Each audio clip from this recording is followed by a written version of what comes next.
கெத்துங்கிற பேரில் விருந்துக்கு வந்த இடத்துல அதிக பிரசங்கித்தனம் பண்ணிக்கிட்டு இருக்க தங்கராஜை ஓங்கி பலார்னு அரைஞ்சு மதி வீட்டை விட்டு வெளியில் அனுப்புனா நல்லா இருக்கும்னு நீங்களும் நினச்சா இந்த வீடியோவுக்கு லைக் பண்ணிட்டு வாங்க நாளைக்கான ப்ரமோக்கான ப்ரிடிக்ஷன் என்னன்னு பார்க்கலாம். தன்னோட தங்கச்சி ஃபோனை பிடுங்க போன தங்கராஜோட கையை மடக்கி பிடிச்சு ஃபோனை பிடுங்கிடுறாங்க மதி. அதுக்கப்புறம் ஒழுங்கு மரியாதையா என் தங்கச்சி கிட்ட சாரி கேளுங்க அப்படின்னு சொல்ல அதிர்ச்சி ஆகிடுறாரு தங்கராஜ். அதே சமயம் பக்கத்தில் தன்னோட மனைவி ரேவதி, பாக்யராஜோட மனைவி மலர், அதுக்கப்புறம் சுரேஷ்னு எல்லார் முன்னாடியும் இப்படி அசிங்கப்பட்டுட்டியடா தங்கராஜ், விடக்கூடாது, உன்னோட கெத்தை நீ இப்படியே மெயின்டைன் பண்ணணும் அப்படின்னு சொல்லிட்டு, என்னம்மா என்ன நான் போட்ட பிச்சையில் வளர்ந்த நீ என்ன கேள்வி கேட்குறியா அப்படின்னு கேட்குறாரு. உடனே ஹலோ மிஸ்டர், நீங்கள் ஒன்றும் பிச்சை போடல, எங்கள் அப்பா உங்கள் கம்பெனியில் வேலை செஞ்சார், அதுக்கான சம்பளத்தை தானே கொடுத்தீங்க, அதுக்கு ஏன் பிச்சைன்னு சொல்லி இப்படி அசிங்கப்படுத்துறீங்க அப்படின்னு சொல்லிட்டு கேட்குறாங்க அழகுமதி. உடனே பின்னாடியே மலர் வந்துட்டு சொல்கிறாங்க, மதி வேண்டாம், பிரச்சனை வேண்டாம், வா இந்த பக்கம் அப்படின்னு கூப்பிட்றாங்க. அக்கா நீங்கள் பேசாமல் இருங்கக்கா, பணம் ஒன்று இருந்துட்டா எல்லாத்தையும் இழிவாக பேசிடலான்னு நினைக்கிறேன், இவருக்கெல்லாம் இந்த இடத்துல இப்போவே நான் யாருன்னு பாடம் புகட்டியே ஆகணும் அப்படின்னு சொல்ல ஒன்றுமே பேசாமல் அமைதியாக நிற்கிறாரு சுரேஷ். சுரேஷை பார்த்துட்டு தங்கராஜ் முறைச்சிக்கிட்டே, என்னடா சுரேஷ், என்ன உன் பொண்டாட்டி பேசுகிறா, அதை நீ வேடிக்கை பார்த்துட்டு இருக்கிறியா, அப்போ ரெண்டு பேருமே பிளான் போட்டு தான் என்னை இங்கே விருந்துக்கு அழைச்சிங்களோ அப்படின்னு கேட்குறாரு. உடனே சுரேஷ், மாமா இல்லை மாமா, நான் அதுக்காக ஒன்றும் பார்க்கல மாமா, எனக்கே உங்களை இப்படி கேள்வி கேட்டது ரொம்ப ஷாக்கிங்காக இருக்குது, அதுதான் பார்த்துட்ருக்கேன் அப்படின்னு சொல்ல, உடனே இப்படி பார்த்துட்டு இருந்தா எப்படி சுரேஷ், உன்னோட சைடில் ஏதாவது நீ ரியாக்ட் பண்ணணும்ல, என்ன எனக்கு சப்போர்ட்டாக பேசுகிறியா இல்லை உன் பொண்டாட்டி மதிக்கு சப்போர்ட்டாக பேசுகிறியா அப்படின்னு கேட்குறாரு. என்ன மாமா இப்படியெல்லாம் நீங்கள் என்ன பார்த்து கேட்கலாமா, ஏய் உன் மனசில் நீ என்ன நினச்சிட்ருக்க, உங்கள் வீட்டுக்கு என் மாமா விருந்துக்கு வந்ததே பெருசு, அவரை இப்படியெல்லாம் கேள்வி கேட்பையா, ஆமாம் என்ன பெரிய அதிசயமான ஃபோனு உன் தங்கச்சிக்கு, இங்கே இத்தனை பேர் எல்லாரும் ஒன்றா இருக்கும்போது இப்படி பேசிக்கிட்டு இருந்தா, அதாவது ஃபோனில் யார்கிட்டையோ சேட் பண்ணிக்கிட்டு இருக்கா, அப்போ சந்தேகம் வரத்தானே செய்யும், நியாயப்படி அந்த சந்தேகத்தை உங்கள் வீட்டில் பெரிய மனுஷனா உங்கள் அப்பனோ இல்லை உங்கள் அம்மாவோ கேட்டிருக்கணும், ஆனால் அதை பண்ணாமல் கூலாக ஐஸ்கிரீம் சாப்பிட்ருக்காரு உங்கள் அப்பா, அதை விட்டுட்டு நியாயமாக கேட்ட என் மாமாவை போய் நீ கையை பிடிச்சு என்ன கேள்வி கேட்ப அப்படின்னு சொல்லிட்டு சுரேஷும் கேட்க, உடனே அதிர்ச்சி ஆகிடுறாங்க மதி.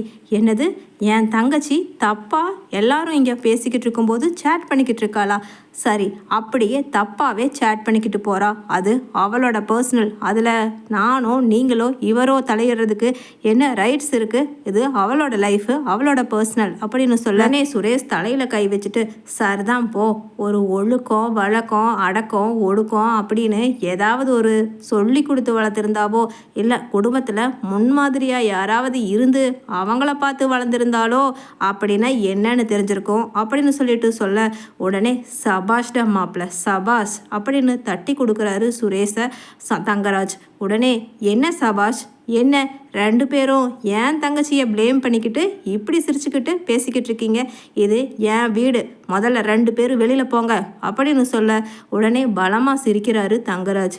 அம்மா இந்த வீடு வேணும்னா வீடாக இருக்கலாம், ஆனால் நீ இங்கேயே வாழ முடியாது, ஏன்னா உன் கழுத்தில் தொங்குற இந்த தாலியை கட்டி இருக்கிறவனே என் மாப்பிள்ளை சுரேஷ், அவன் வீட்டுக்கு வந்து தான் நீ வாழ்ந்தாகணும், அந்த ஞாபகம் இருக்குல்ல அப்படின்னு சொல்லிட்டு தங்கராஜ் சொல்ல, உடனே அதை நான் பார்த்துக்கிறேன், நீங்கள் எதுக்கு ஞாபகப்படுத்த சொல்லி என்கிட்ட சொல்லிக்கிட்டு இருக்கீங்க, மைண்ட் யுவர் பிஸ்னஸ் அப்படின்னு சொல்லிட்டு அழகுமதி சொல்ல, உடனே சுரேஷ் சொல்கிறாரு, மாமா நீங்கள் பேசாமல் இருங்க, இப்போ நான் சொல்கிறேன், இனிமேல் அந்த வீட்டுக்கு நீ தேவையே இல்லை, உன் வீட்டுக்கு விருந்துக்கு வந்த எங்கள் மாமாவை அசிங்கப்படுத்தி அவமானப்படுத்தி இப்படி சீப்பாக பேசுவ, அதை பார்த்துட்டு எனக்கும் நீ தேவை, நீ தான் என் பொண்டாட்டின்னு அடி வாடி தங்கம் அப்படின்னு என் வீட்டுக்கு கூட்டிகிட்டு போய் உன்னை அப்படியே நடு வீட்டில் வச்சு கொஞ்சி கொலாவி குடும்பம் நடத்துவேன்னு நினச்சியா, அப்படியெல்லாம் இந்த சுரேஷ் என்றைக்குமே மாற மாட்டான், எனக்கு அப்பவும் சொல்கிறேன் இப்போவும் சொல்கிறேன், எல்லாமே என் மாமா தான், என் மாமா போட்ட கோட்டை கண்டிப்பாக தாண்டவே மாட்டேன் அப்படின்னு சொல்லிட்டு சொல்ல,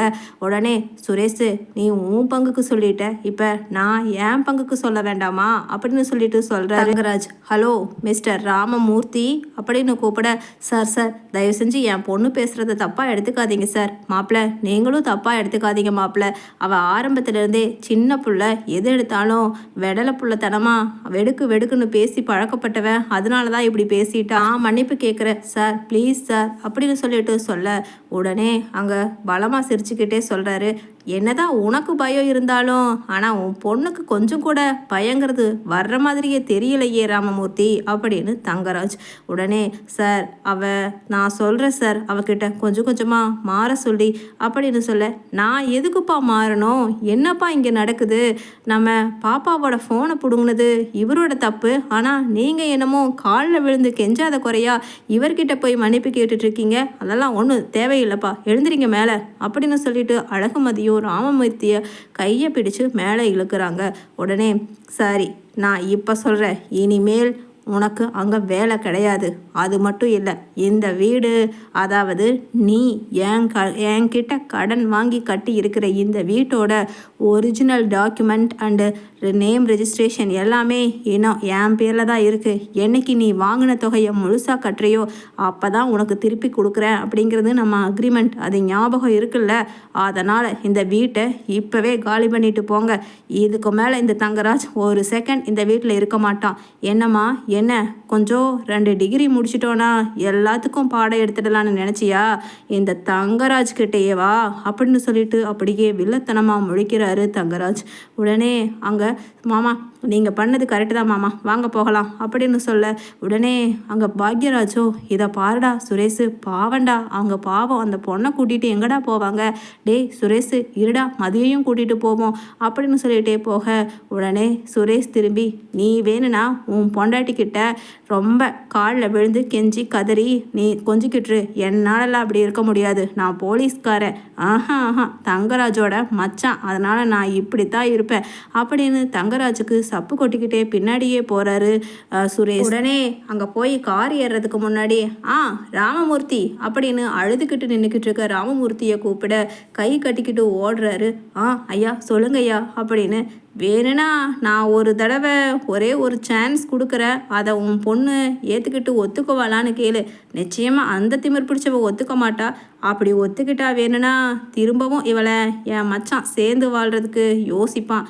இல்லைன்னா நீயும் இந்த வீட்டை காலி பண்ணணும், அப்புறம் அவளும் உன் கூட தான் வாழா வெட்டியா கடைசி வரைக்கும் அப்படின்னு சொல்ல, உடனே அங்கே சார் என்ன சார் பண்ணணும் சொல்லுங்கள் சார், நான் செய்ய சொல்கிறேன் அப்படின்னு சொல்லிட்டு ராமமூர்த்தியும் கேட்க, அவரோட மனைவியும் கேட்க, என் காலில் விழுந்து நான் பேசுனது அத்தனையும் தப்பு தான். என் தங்கச்சி யார் கூடவோ தப்பாக தான் பேசிக்கிட்டு இருந்தா, அதை தங்கராஜ் சார் கரெக்டாக கண்டுபிடிச்சு சொன்னதால தான் எங்கள் மான மரியாதைன்னு எல்லாமே காப்பாற்றணும்னு சொல்லி என் காலில் விழுந்து கெஞ்சி, வழக்கமாக அவள் வீடியோ எடுத்து போடுவாள்ல அதே மாதிரி போட சொல்லு இன்டர்நெட்டில், இன்ஸ்டாகிராம், ஃபேஸ்புக்கில் எல்லாத்துலேயுமே.